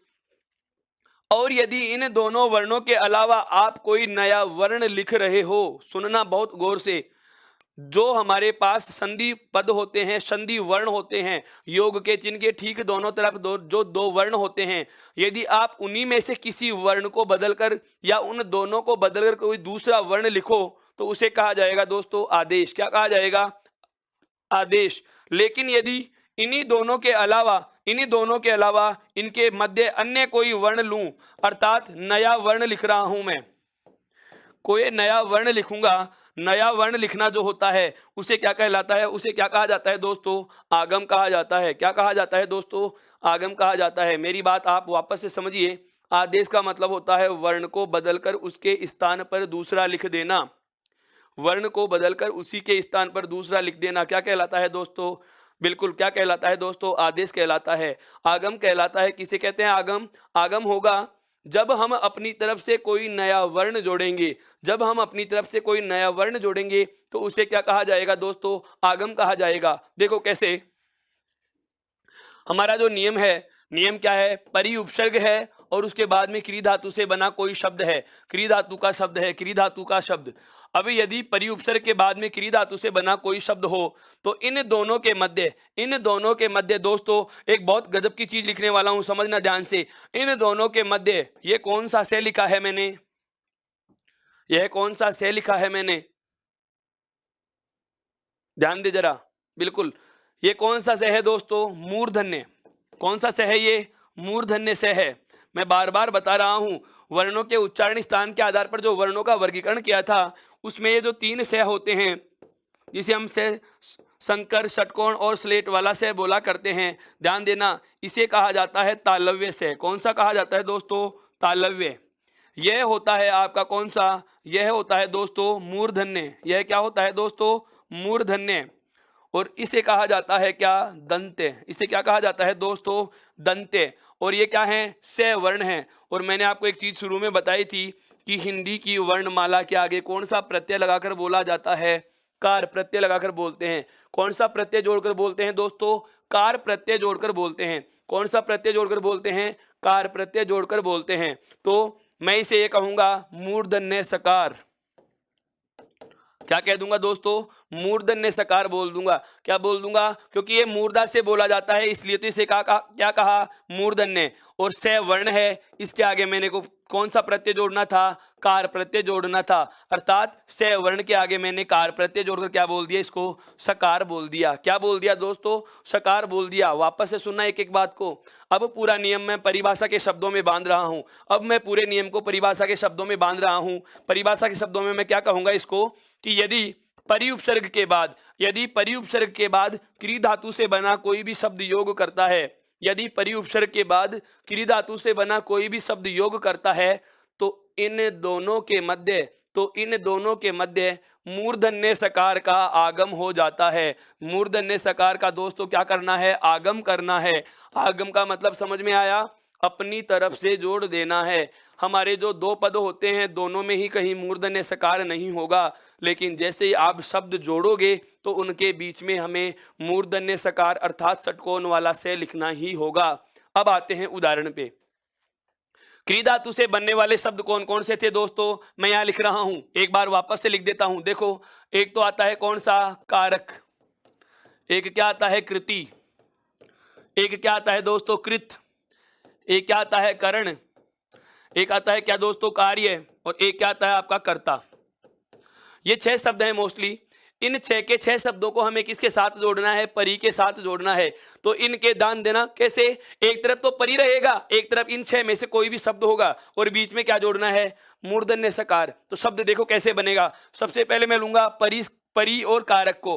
तो देखो, परि और षटकोण वाला से जोड़ क्या लिख दूंगा मैं? कारक। अर्थात शब्द क्या बना दोस्तों? परिष्कारक। शब्द क्या बन गया है मेरा? परिष्कारक। आपको पूछा जा सकता है दिए गए शब्द का संधि विच्छेद कौन सा होगा? दिए गए शब्द का सही संधि विच्छेद क्या होगा? तो ध्यान दे लेना मेरे मित्रों, यहां पर क्या होता है इसका विच्छेद? परियोग कारक। क्या होगा? परियोग कारक। अर्थात परि उपसर्ग के बाद के या क्री धातु से बना शब्द आ रहा है, परि उपसर्ग के बाद क्री धातु से बना शब्द आए तो हमें पता है इन दोनों के मध्य मूर्धन्य सकार का मित्रों हमें क्या करना होता है? आगम करना पड़ता है। क्या करना पड़ता है दोस्तों? आगम करना पड़ता है। अर्थात परी और कारक के मध्य, परी और कारक के मध्य हमें मूर्धन्य सकार और लिखना होगा।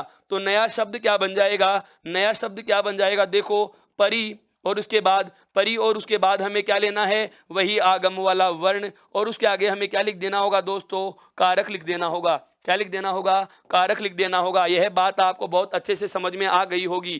क्या? कि परी उपसर्ग के बाद क्री धातु से बना कोई शब्द आए, कि परी उपसर्ग के बाद क्री धातु से बना कोई भी शब्द आए तो इन दोनों के मध्य मूर्धन्य सकार का आगम कर दिया जाता है। बहुत बहुत आराम से समझ में आनी चाहिए ये बातें।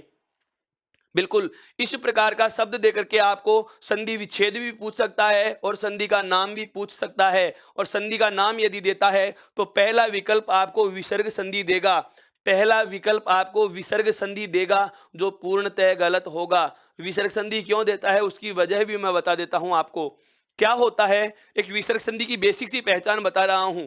क्या? कि यदि शब्द में हमें तालव्य सकार या मूर्धन्य सकार या दंत्य सकार आधा मिलता है, यदि शब्द के मध्य तालव्य सकार, मूर्धन्य सकार या दंत्य सकार आधा मिलता है तो अधिकतर स्थितियां बनती है कि संधि कौन सी होगी? वृद्धि होगी। और यहाँ भी हमें मूर्धन्य सकार आधा दिख रहा है, इसलिए हम गलती कर बैठते हैं। क्या? कि हो सकता है, बिल्कुल हो सकता है संधि कौन सी होगी? विसर्ग होगी। कौन सी होगी? विसर्ग होगी। वापस से सुनना पूरी बात को। इन तीनों सकार में से कोई भी से आधा हो, इन तीनों सकार में से कोई भी से आधा हो, चाहे वो तालव्य आए, चाहे वो मूर्धन्य आए, चाहे वो दंत्य आए, ये तीनों से कहीं भी आधे लिखे हुए दिखाई देते हैं तो अधिकतर चांस बनते हैं कि संधि होती है दोस्तों विसर्ग।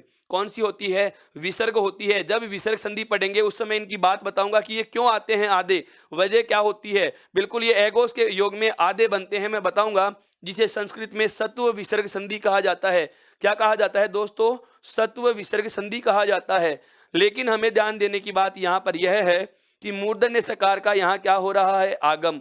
और प्रथम पद के रूप में हमें उपसर्ग कौन सा मिल रहा है? परी। तो नियम क्या हो जाएगा कि यदि परी उपसर्ग के बाद क्री धातु से बना कोई भी शब्द आए तो दोनों के मध्य मूर्धन्य सकार का आगम कर देंगे। एक उदाहरण हमने बना लिया है। अन्य शब्दों की मैं चर्चा करूं तो देखो अन्य शब्द और कौन कौन से होंगे। शब्द हो सकता है परिष्कृति। शब्द क्या हो सकता है दोस्तों? परिष्कृति। शब्द क्या हो सकता है दोस्तों? परिष्कृत। क्या हो सकता है? परिष्कृत। शब्द हो सकता है दोस्तों परिष्करण। क्या हो सकता है? परिष्करण। शब्द हो सकता है दोस्तों परिष्कार्य। और शब्द हो सकता है दोस्तों परिष्कर्ता। क्या हो सकता है?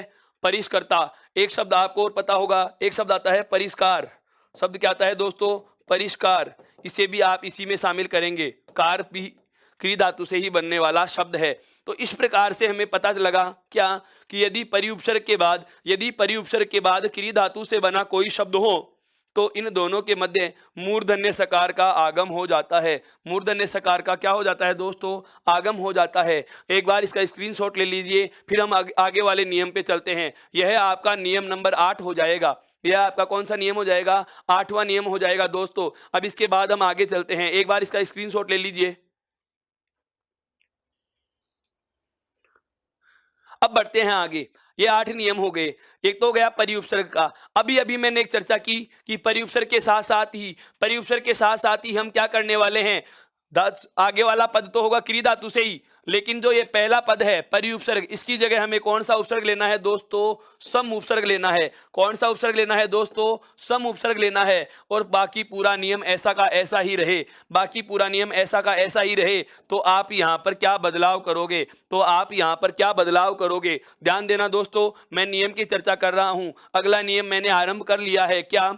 कि यदि सम उपसर्ग के बाद में क्या आ जाए? क्री धातु से बना शब्द आ जाए। यदि सम उपसर्ग के बाद में क्री धातु से बना शब्द आए तो क्या बदलाव होंगे दोस्तों? अब इस बात पे हम चर्चा करने वाले हैं। तो हमारा जो अगला नंबर का नियम होगा, अर्थात नियम नंबर हम कौन सा कह देंगे? नियम नंबर हम कौन सा लेंगे? 9। हमारा नियम नंबर कौन सा हो जाएगा? अभी ये 9 नियम क्या है कि यदि सम उपसर्ग के बाद क्री धातु से बना शब्द हो, बहुत आराम से समझिए इसको। वही शब्द हैं सारे के सारे, 6-7 जो शब्द हैं वही हैं।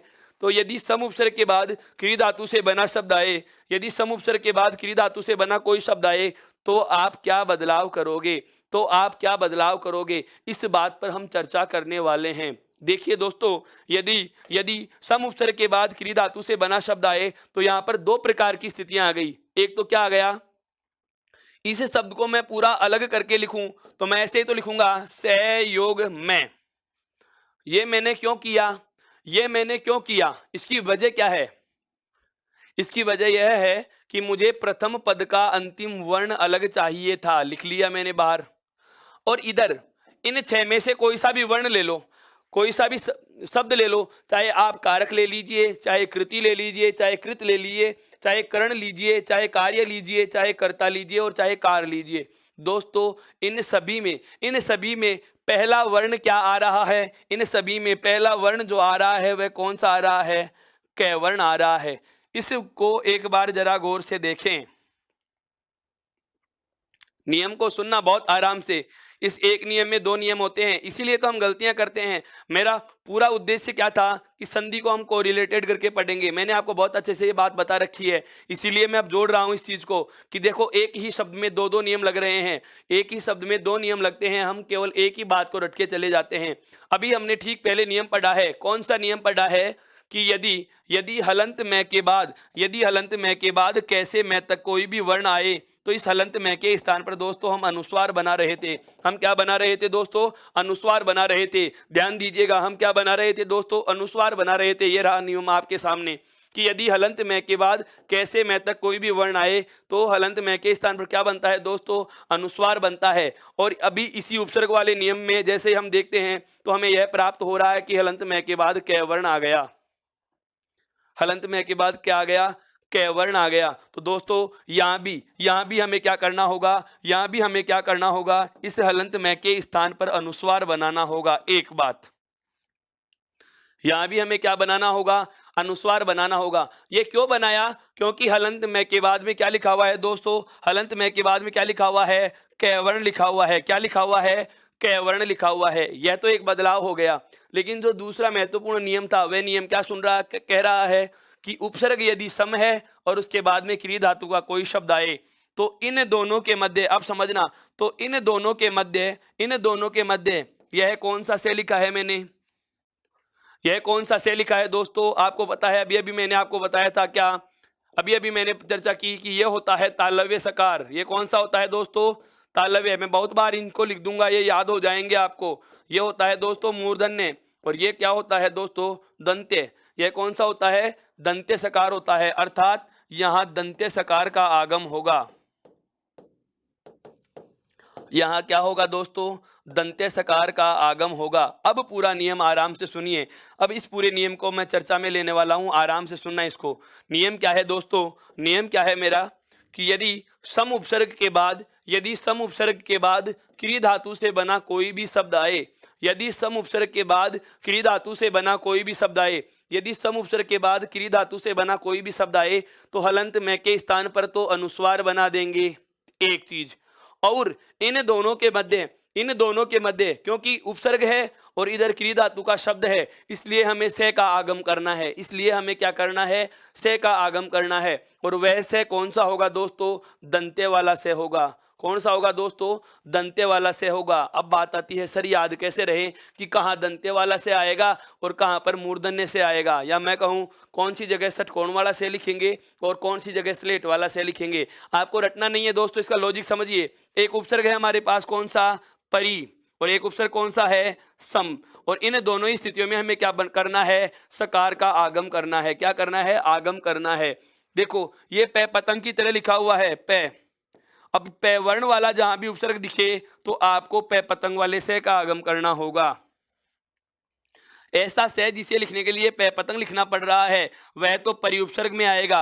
और यहाँ पर देखिए इसका पहला वर्ण क्या है, से, अर्थात इसमें कौन सा से आता है, दंते वाला से आता है। आप इनके प्रथम वर्ण से इनकी पहचान को बांध सकते हैं, आप इनके प्रथम वर्ण से, उपसर्गों के प्रथम वर्ण से भी आप इनकी पहचान बना सकते हैं कि परिउपसर्ग में पै पतंग से परिउपसर्ग बना रहे हैं और हम उसी से पै पतंग की तरह जो लिखा जाने वाला से है वहां आगम कर लेंगे। यदि सम उपसर्ग होगा तो दंते वाला से लिखा जाता है सम उपसर्ग का प्रथम वर्ण, तो यहाँ पर दंते वाले से का आगम हो जाएगा। यहां तक की बात बहुत अच्छे से समझ में आ गई। पूरी बात वापस से दोहरा देता हूं, बिल्कुल बहुत आराम से सुनिए इस बात को, पूरी बात वापस से दोहरा रहा हूं।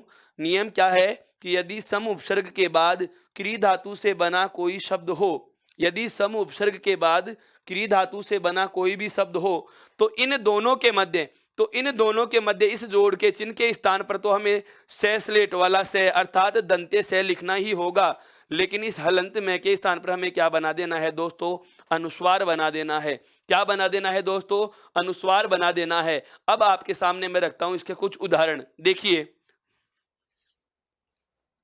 नियम क्या है, अपना छोटा सा नियम है, क्या सम उपसर्ग है और उसके बाद में क्री धातु का शब्द है, सम उपसर्ग है और क्री धातु का कोई ना कोई क्या है, शब्द है। अब सम उपसर्ग के बाद में क्री धातु का कोई ना कोई क्या हो, शब्द हो, तो हमें क्या करना है, एक तो हलंत में के स्थान पर हमें क्या बनाना है, अनुस्वार बनाना है। क्या बनाना है दोस्तों, अनुस्वार। और यहाँ पर इस योग के चिन्ह के स्थान पर हमें यहाँ पर क्या लिखना होगा, दंते वाले से का आगम करना होगा। और इधर क्या आ जाएगा, क्री धातु का शब्द, क्री धातु का कोई भी जो शब्द होगा उसे हम लिख देंगे। अब देखो जैसे शब्द है आपके सामने दोस्तों संस्कृत, शब्द क्या आ गया दोस्तों, संस्कृत आ गया। सबसे पहली बात, अनुस्वार किसका बना, मैं का। विच्छेद करते समय वापस से अनुस्वार को किस में बदलेंगे, मैं में बदल देंगे। तो पहला पद तो क्या हो गया, सम, पहला पद तो क्या हो गया, सम। अब हमें यह भी पता है कि सम उपसर्ग के बाद क्री धातु का कोई भी योग होता है तो दंते वाले से का क्या करने हैं, आगम कर रहे हैं। अर्थात ये स्लेट वाला जो से दिख रहा है यह तो आगम है, अर्थात यह मूल शब्द में नहीं है। तो इसका विच्छेद क्या हो जाएगा, समयोग कृत।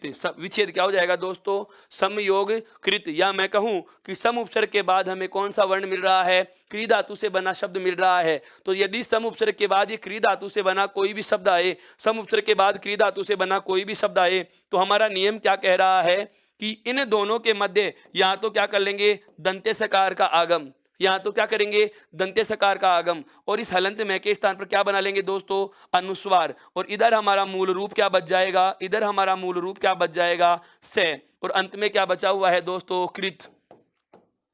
यह हमारा विकार रूप होगा।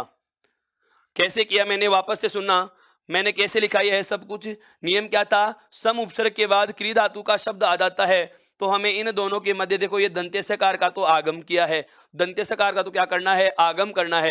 दंते सकार का तो क्या करना है, आगम करना है दोस्तों, क्या करना है, आगम करना है।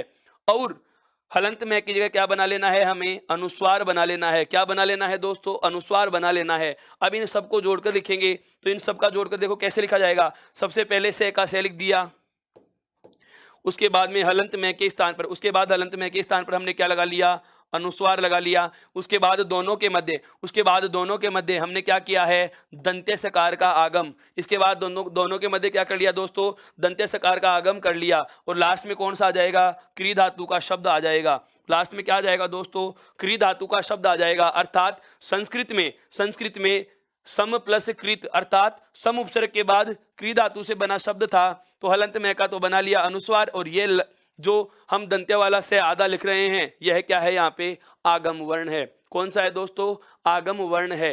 अन्य शब्दों की मैं बात कर रहा हूं, इसमें अन्य शब्दों की मैं बात कर रहा हूं। देखो शब्द आ जाए संस्कार, विच्छेद क्या होगा, समधनकार। विच्छेद क्या होगा दोस्तों इसका, समयोगकार बराबर संस्कार कह देंगे। एक शब्द आता है क्या, संस्करण। बिल्कुल, शब्द क्या है हमारे पास, संस्करण। इसका विच्छेद क्या होगा दोस्तों, सम प्लस करण। अगला शब्द आता है क्या, संस्कार्य, समधन कार्य। एक शब्द आता है दोस्तों संस्कृति, समधन कृति। एक शब्द आता है आपके सामने संस्कृता। एक शब्द आपके सामने आता है दोस्तों संस्कृता।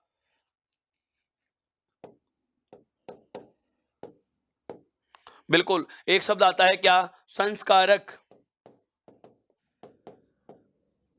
इनमें सब में कोई नया कुछ नहीं है। इन सभी में पहला पद तो क्या होगा दोस्तों, सम। पहला पद तो क्या होगा, सम उपसर्ग होगा। और बाद में क्या होगा, जो क्री धातु से बना है शब्द वह होगा। अर्थात इनका विच्छेद करने का सबसे आसान तरीका जो मैं आपके सामने अब रखने वाला हूं वह क्या है, ध्यान से सुनना। यदि आपको इस प्रकार का कोई भी शब्द दे दिया जाए और विच्छेद पूछे, तो हमें यह चीज तो पता है कि अनुस्वार किसका बनता है, हलंत में का बनता है। अनुस्वार किसका बनता है दोस्तों, हलंत में का बनता है। तो हलंत में को, अनुस्वार को तो वापस से स्वर रहित में बना दीजिएगा। और जो हम आगम कर रहे हैं कौन सा, ये दंत्य वाला से, इसके स्थान पर हमें योग का चिन्ह लगा देना है। पहला पद पहले लिख दो और बाद वाला पद बाद में लिख दीजिए। जैसे ये शब्द हैं, जैसे संस्कृति शब्द का मुझे बिल्कुल संस्कृति शब्द का मुझे विच्छेद चाहिए, तो कैसे लिखूंगा, देखो से का तो से लिख दिया और अनुस्वार का क्या बना लिया, मैं। योग का चिन्ह लगाओ और इस से के बिल्कुल इस से को योग के चिन्ह में बदल दिया और बाद वाला पद कृति का कृति, अर्थात सम प्लस कृति। सम उपसर्ग के बाद में क्रिया धातु का शब्द आ गया, तो शब्द क्या बना दिया, संस्कृति बना दिया। यह था हमारा कौन सा नियम दोस्तों, नियम नंबर 9। यह कौन सा था हमारा दोस्तों, नियम नंबर 9। आप इसकी भी स्क्रीनशॉट ले सकते हैं।